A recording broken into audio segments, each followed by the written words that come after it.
TDP ప్రభుత్వం అధికారంలోకి వచ్చినప్పటి నుంచి వైఎస్ఆర్సీపీ నాయకులపై దాడులు ఎక్కువయ్యాయి. ఒంగోలులో వైఎస్ఆర్సీపీ నాయకుడు మరపాటి నాగేశ్వరరావు ఇంటిపై టీడీపీ శ్రేణులు రాళ్లు రువ్వాయి.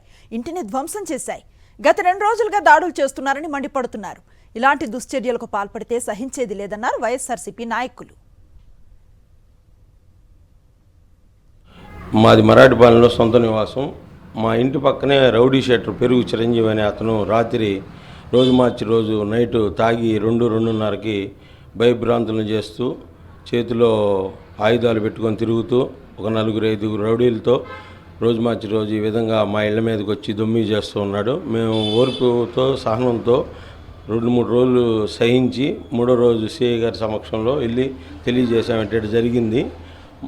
మా ఇంటి మీదకి వచ్చేసి రాత్రి తాగి 2:30 టైంలో సిమెంట్ రాళ్ళు ఇటుక రాళ్లతో మొత్తం అన్నీ పగలగొట్టేసి దానికి విపరీతమైన అర్థాలు తీస్తూ ఇంకెవరు ఇక్కడ ఉండటానికి లేదేసు అన్నీ నేను ఇంకా రౌడీని, ఇక్కడ నాకు అందరూ లొంగి సలాం చేయాలని చెప్పి ఒక రౌడీజం చేస్తూ ఉన్నాడు.